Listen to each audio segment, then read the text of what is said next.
Good morning children. Today I am going to continue your next video from chapter 7 Air and Water Essential for Life.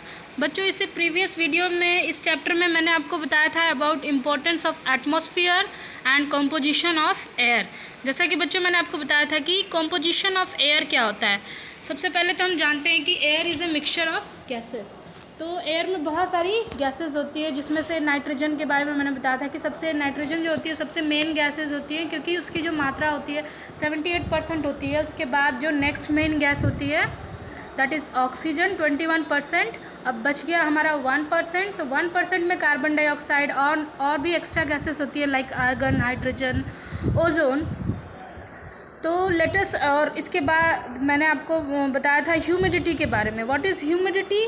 The water vapour, the amount of water vapour present in the air, यानी हवा में जो water vapour की जो मात्रा होती है उसे हम कहते हैं ह्यूमिडिटी। ओके, तो लेट अस कंटिन्यू। इसके आगे हम बात कर लेते हैं। When the air contains large amount of water vapour, यानी कि हवा में जब बहुत अधिक मात्रा में वाटर वेपर होता है, we say that the air is humid, यानी कि तब हम कहते हैं कि हवा में बहुत ही नमी है। ह्यूमिड यानी कि मॉइस्चर है। When the air is dry, जब हवा बिल्कुल ड्राई होती है, we say that is less humid, यानी कि जब हवा में बहुत ज़्यादा ड्राइनेस होता है तो उस समय हम इसे कहते हैं लेस ह्यूमिड, यानी कि बहुत अधिक होता है तो ह्यूमिड, और हवा जो होती है वो ज़्यादा ड्राई होती है तो लेस ह्यूमिड। और air has a low humidity और हाई ह्यूमिडिटी, यानी कि ह्यूमिडिटी का कहने का तात्पर्य यह है कि ह्यूमिडिटी जो होती है वो हवा में वाटर वेपर की मात्रा को प्रेजेंट करती है कि हवा में कितनी अमाउंट में वाटर वेपर प्रेजेंट है। अधिक रहता है तो हाई ह्यूमिडिटी और कम रहता है तो लो ह्यूमिडिटी। ओके बच्चों, वी फील कंफर्टेबल बिकॉज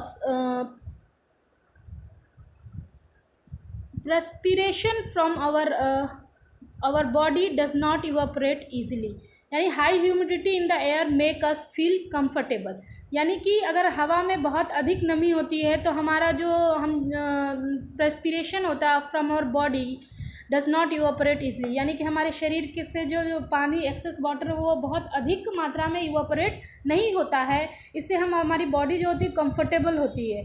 और अगर हम एक तरफ ले लें कि गर्मी के मौसम में ह्यूमिडिटी की मात्रा कम होती है तो उस समय हमारे बॉडी से बहुत ज़्यादा पसीना, स्वेट वगैरह बाहर निकलता है, जिससे हमारी बॉडी इनकम्फर्टेबल होती है। क्योंकि बच्चों आपको पता है पहले से ही कि our body is made of 70% water की ही बनी है। तो ऑब्वियसली अगर हमारे बॉडी से बहुत अधिक मात्रा में अगर पानी बाहर निकल जाता है देन हम अनकंफर्टेबल फील करते हैं। Water vapour in the atmosphere can cause changes in the weather also, यानी कि अगर एटमॉस्फेयर में बहुत वाटर वेपर की मात्रा कम हो जाती है या ज़्यादा हो जाती है तो इससे वेदर पे भी इफ़ेक्ट पड़ता है। It condense to form clouds, rain, fog and snow, यानी कि वाटर वेपर की मात्रा बहुत अधिक बढ़ जाती है तो वो कंडेंस होकर क्लाउड बन जाता है, रेन होता है, फॉग होता है, स्नो होता है। जैसा कि बच्चों इससे प्रीवियस क्लासेस में, छोटे क्लासेस में आपने पढ़ा है कि जब नदी या तालाबों से वाटर वेपर जो इवापोरेट होता है, इवापोरेशन के माध्यम से वाटर वेपर बन जाता है, और जब ये ठंडी हवाओं से मिलता है तो पानी की छोटी छोटी बूंदों में बदल जाता है। तो इसे हम एक एक्टिविटी के थ्रू भी बता सकते हैं, जैसे कि अगर आप फ्रिज से बॉटल वगैरह निकालते हो, ठंडा पानी निकालते हो और जब उसे आप बाहर रख देते हो तो क्या देखते हो? आप देखते हैं कि बॉटल के ऊपर छोटी छोटी पानी की बूंदें बन जाती है। क्यों बनती है? बिकॉज जो पानी की जो बोतल होती है वो बिल्कुल ठंडी होती है, और जो बाहर का जो एटमॉस्फेयर है उसमें जितने भी वाटर वेपर होते हैं, बाहर का जो टेम्परेचर होता है उससे हाई होता है और उसमें जो प्रेजेंट वाटर वेपर होता है, और जब वो ठंडी बोतल से मिलता है तो पानी की छोटी छोटी बूंदों में बदल जाता है। तो ठीक वैसे ही जो अगर हवा में वाटर वेपर की मात्रा बहुत अधिक होगी और जब वो कंडेंस होगा then it can be convert into cloud, बादल में बन जाएंगे, बारिश हो सकती है, फॉग बन सकता है, स्नो बन सकता है। Okay children, let us talk about next topic that is air is essential for breathing. बच्चों एयर का हमारे जीवन में बहुत ही बड़ा महत्वपूर्ण, यानी कि एयर जो है हमारे जीवन में बहुत महत्व रखता है। जैसे वाटर महत्व रखता है वैसे ही एयर भी। तो अब हम बात कर लेते हैं कि air is essential for breathing.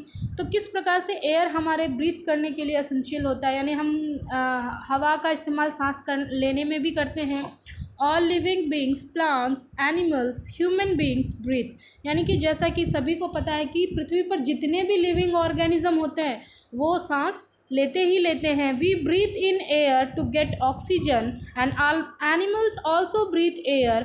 Fish and other animals which live in water get oxygen. तो बच्चों पहले मैं आपको ये क्लियर कर दूं कि जितने भी ह्यूमन बींग्स हैं, जितने भी लिविंग ऑर्गेनिज्म ही आप ले लो, इंसेक्ट्स है, बर्ड्स है, वाटर एनिमल्स है, ऐसे एनिमल्स जो हवा में रहते हैं, ऐसे एनिमल्स जो वाटर में रहते हैं, ऐसे एनिमल्स जो सॉइल के अंदर भी रहते हैं, तो दे नीड टू ब्रीथ, यानी कि उन्हें सांस लेना बहुत ही ज़रूरी होता है। तो हम जो बाहर रहते हैं, यानी कि जो ह्यूमन बींग्स है, एनिमल्स है, वो हवा के द्वारा सांस लेते हैं, ओके। लेकिन अब क्या होता है कि जो ऐसे जानवर जो कि पानी में पाए जाते हैं, वाटर एनिमल्स जो होते हैं, वो किस प्रकार से सांस लेते हैं? वो क्या करते हैं, जो वाटर में जो ऑक्सीजन डिसॉल्व होता है उसके द्वारा वो सांस लेते हैं। जैसे कि फ़िश जो होती है वो पानी में डिसॉल्व ऑक्सीजन को ब्रीथ करती है। When we breathe air is taken in, the blood in the lungs absorbs oxygen from the air. यानी कि जब हम सांस लेते हैं, हवा को अपने अंदर लेते हैं, तो हमारे लंग्स में जो ब्लड होता है वो क्या करता है, उसमें से ऑक्सीजन को ऑब्जर्व कर लेता है और कार्बन डाइऑक्साइड को छोड़ देता है। तो oxygen oxidise from the food to give energy. अब ये ऑक्सीजन का इस्तेमाल हमारा फूड जो होता है, फूड के साथ ये कंबाइन होकर एनर्जी प्रोड्यूस करता है। Due to oxidation of food carbon dioxide is produce. और जब फूड का ऑक्सीडेनेशन होता है, यानी कि जब फूड ऑक्सीजन के साथ कंबाइन करता है तो वो एनर्जी प्रोड्यूस करता है, उसके साथ साथ कार्बन डाइऑक्साइड प्रोड्यूस करता है और उसके साथ वाटर वेपर भी प्रोड्यूस करता है, जिसमें से एनर्जी का इस्तेमाल हमारी बॉडी कर लेती है। अब बच गया कार्बन डाइऑक्साइड और वाटर वेपर, तो ये हमारे शरीर से बाहर निकल जाता है ना, it is breathe out from the body. तो इस प्रकार से ऑक्सीजन का इस्तेमाल हमारा बॉडी कर लेता है और जो वेस्ट प्रोडक्ट्स यानी कि जो कार्बन डाइऑक्साइड है वो हमारे शरीर से बाहर निकल जाता है। Okay children, the air we breathe is called inspired air. यानी कि जो हवा हम अंदर लेते हैं, अपने अंदर ऑक्सीजन जो लेते हैं उसे कहते हैं inspired air. And the air we breathe out is called exhaled air. यानी कि इनहेल और एक्सहेल होता है। इनहेल यानी कि सांस अंदर लेना, हवा को अंदर लेना, और एक्सहेल यानी कि हवा को बाहर छोड़ना। तो इंस्पायर्ड भी हो सकता है, एक्सपायर्ड भी हो सकता है, इनहेल भी हो सकता है और एक्सहेल भी हो सकता है। Okay, next we talk about the inhale air has more oxygen and less carbon dioxide. तो बच्चों ये याद रखो कि जब भी हम हवा अपने अंदर लेते हैं उसमें ऑक्सीजन की मात्रा अधिक होती है और कार्बन डाइऑक्साइड की मात्रा कम होती है। और वेयर एज द एक्सहेल्ड है, और जो हवा हम बाहर छोड़ते हैं उसके अंदर कार्बन डाइऑक्साइड की मात्रा ज़्यादा होती है और ऑक्सीजन की मात्रा कम होती है। Absence of air is flat in the space and under water and therefore.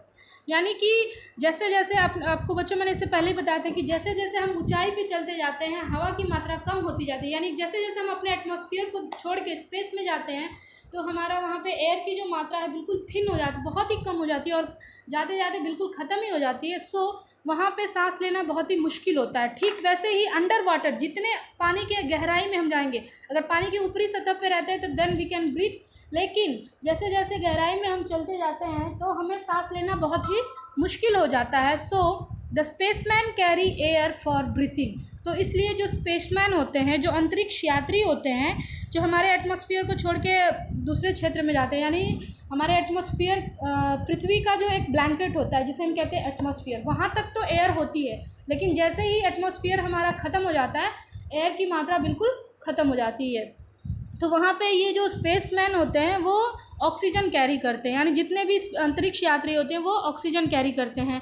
And even also जो पानी के अंदर जो डाइवर्स होते हैं, पानी के अंदर जो छलांग लगाते हैं, गोताखोर होते हैं, जिसे हिंदी में कहते हैं गोताखोर, यानी कि जो कुछ रिसर्च के लिए या फिर कोई कारण से जो पानी के अंदर जाते हैं, तो they also carry oxygen cylinder. यानी वो अपनी पीठ पे आपने देखा होगा सिलेंडर कैरी करते हैं जिसमें ऑक्सीजन होता है। While the mountaineers wear oxygen mask when they climb up. ठीक, इससे एक और प्रश्न हमारे पास आता है कि माउंटेनियर्स जो होते हैं, पहाड़ पे जो लोग चढ़ते हैं, वो ऑक्सीजन क्यों कैरी करते हैं? तो इसका भी रीज़न यही है बच्चों कि जैसे जैसे हम ऊंचाई पे चलते जाते हैं ऑक्सीजन की मात्रा कम होती जाती है, और जब हमें ऑक्सीजन नहीं मिलेगा पूरी तरह से तो हमें सांस लेने में दिक्कत होती है। So they carry oxygen with them. This is because of less oxygen in the air at high place. यानी कि जितनी ऊंचाई पे हम जाएंगे वहाँ पे ऑक्सीजन की मात्रा उतनी ही कम होती है। Okay children, next, oxygen helps इन बर्निंग। इससे पहले टॉपिक में हमने जाना कि oxygen is essential for breathing, और अब हम जानेंगे कि ऑक्सीजन का इस्तेमाल बर्निंग के लिए भी होता है। तो बच्चों सोचोगे कि ऑक्सीजन का इस्तेमाल बर्निंग के लिए कैसे होता है, तो देख लेते हैं हम इसे। बर्निंग नीड्स ऑक्सीजन, यानी कि किसी भी चीज़ को जलने के लिए ऑक्सीजन की आवश्यकता होती है। तो इससे छोटे क्लासेस में हम ये जानते थे कि जलने के लिए हवा की आवश्यकता होती है। तो हवा में कौन सी गैस की आवश्यकता होती है? यानी कि ऑक्सीजन की। Nothing can burn without oxygen, this can be easily seen by performing this experiment. यानी कि जो ऑक्सीजन होता है, ऑक्सीजन के द्वारा ही कोई चीज़ जलती है, और इस चीज़ को हम ये एक्सपेरिमेंट के द्वारा प्रूफ कर सकते हैं। और ये बहुत ही फेमस एक्सपेरिमेंट है जो कि हर क्लास में ये बच्चों इस टॉपिक के लिए बताया जाता है। Take 2 candles and light them, यानी कि 2 कैंडल लीजिए। कैंडल यानी कि मोमबत्ती, बच्चों जानते ही होंगे आप लोग, दीपावली पे जलाते हैं हम लोग। तो 2 कैंडल हम ले लेते हैं and cover 1 candle with a big glass. तो अब हम इसे पहले लाइट कर देते हैं, यानी उन्हें जला देते हैं। जलाने के बाद दोनों कैंडल में से एक के ऊपर हम ग्लास, टम्बलर को उल्टा करके रख देते हैं, ग्लास, शीशे का glass. After some time you will observe that the flame of the candle which is covered with the glass goes off. तो हम क्या नोटिस करेंगे बच्चों कि जो कैंडल जिस पे ग्लास नहीं है वो कैंडल तो जल ही रही है, लेकिन जिस पे हमने ग्लास को उल्टा करके रखा हुआ है तो वो कैंडल जो होता है कुछ देर तक जलती है, लेकिन कुछ देर के बाद क्या हो जाती है? बुझ जाती है। क्यों बुझ जाती है? Why does the candle in the glass stop burning? The candle in the glass stops burning because there is no oxygen left in।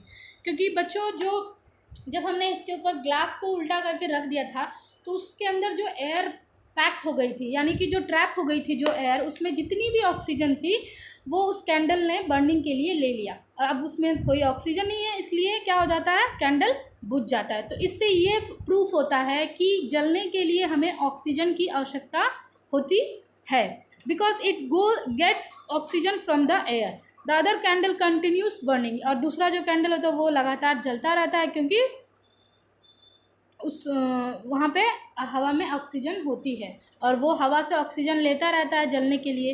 This shows that the oxygen is necessary for burning and thus the oxygen helps in combustion. What is combustion? यानी कि burning. कम्ब्यूशन से हम confuse नहीं होंगे, कम्ब्यूशन यानी कि होता है बर्निंग, यानी जलना। ओके स्टूडेंट्स,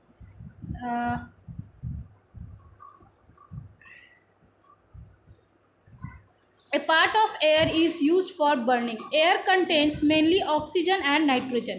यानी कि हवा में कौन सा पार्ट जो होता है वो बर्निंग के लिए इस्तेमाल होता है, जैसे कि air contains mainly oxygen and nitrogen. यानी कि हवा में जो मुख्यतः देखा जाए तो 2 गैसेस मुख्य होती हैं जिनकी मात्रा बहुत अधिक होती है, like oxygen and nitrogen. Nitrogen की मात्रा 78 और ऑक्सीजन की मात्रा 21। It is called the active part. Oxygen helps in burning. Oxygen जो होती है वो बर्निंग में इस्तेमाल करी जाती है, इसलिए इसे एक्टिव पार्ट कहा जाता है। ऑक्सीजन को क्या कहा जाता है बच्चों? Active part of the air. ठीक। On the other hand nitrogen does not help in burning. और जो नाइट्रोजन होती है वो बर्निंग में बिल्कुल ही काम नहीं करती है। Then it is called inactive part of air. तो बच्चों याद रखोगे, oxygen help in burning, so it is called active part of air, and nitrogen does not help in burning, so it is called inactive part of a air। यहाँ पे एक और activity दी हुई है बच्चों, इसे हम देख लेते हैं, ये भी हमारे लिए बहुत ही यूज़फुल हो सकता है। Okay, take a trough of water and place a bell jar in it. यहाँ पे आप देख सकते हो बच्चों, अगर मेरी बातों से आपको नहीं समझ में आया कि बेल जार क्या होता है, तो यहाँ देख सकते हो एक छोटा सा शैलो ही जार हम ये ले लेते हैं कप की तरह। अब क्या करेंगे हम? Note the level of water inside the jar. अब हम क्या करेंगे? इसके लेवल को हम नोट कर लेंगे। Okay, parts by pasting a paper of scale. Fix a candle in the centre through and lit it, cover the candle quickly with jar again. अब दोबारा से क्या करेंगे, हम दोनों कैंडल के ऊपर जार को उल्टा करके रख देंगे। What do you observe, after few minutes the flame of the candle goes off, कुछ देर बाद हम देखते हैं कि कैंडल्स के जो फ्लेम है वो बुझ जाते हैं। फ्लेम यानी कि जो उसमें ज्योति जलती होती है, ठीक है। The water rises in the jar occupy 1/5 of its space. अब क्या देखोगे, the water rises in the jar, अब वो पानी है जो थोड़ा सा उसमें से बढ़ जाता है, 1/5 of its space. Do you know why, ऐसा क्यों होता है। The candle burn still it consumes the oxygen present in the air. अब यहाँ पे क्या होता है कि ये हवा में जो भी ऑक्सीजन प्रेजेंट है, the candle burn still till it consumes the oxygen present in the jar and its places is occupied by the water that rises in the jar. Okay children, थोड़ा सा confusing है।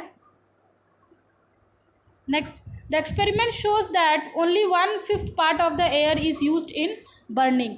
यानी कि ये experiment ये show करता है कि हवा का सिर्फ 1/5 पार्ट ही यूज़ किया गया है बर्निंग में, and this is oxygen and is regarded as a active part of the air. यानी कि हवा में दोनों गैसों की मात्रा बहुत अधिक होती है, नाइट्रोजन की और ज़्यादा अधिक होती है, 78% होता है, और ऑक्सीजन जो होता है 21% होता है। लेकिन ऑक्सीजन का इस्तेमाल बर्निंग में हो सकता है और नाइट्रोजन का इस्तेमाल बर्निंग में नहीं हो सकता है। So oxygen is called active part of the air because it is used in burning, and the remaining air does not help in burning. और जो बचा हुआ एयर है यानी 4/5 पार्ट जो है दैट इज़ मेनली नाइट्रोजन, क्योंकि इसका इस्तेमाल बर्निंग में नहीं हो सकता है। So it is called inactive part of the air. तो बच्चों ये याद रखोगे कि एक्टिव पार्ट ऑफ एयर किसको कहा जाता है, ऑक्सीजन को, और इनएक्टिव पार्ट किसको कहा जाता है, नाइट्रोजन को। Okay children, so children in the next video I will teach you about some other properties of air, यानी कि और भी जो कई प्रॉपर्टीज़ है जैसे कि और air occupy space, air has weight, इन सब के बारे में हम आपको बताएंगे।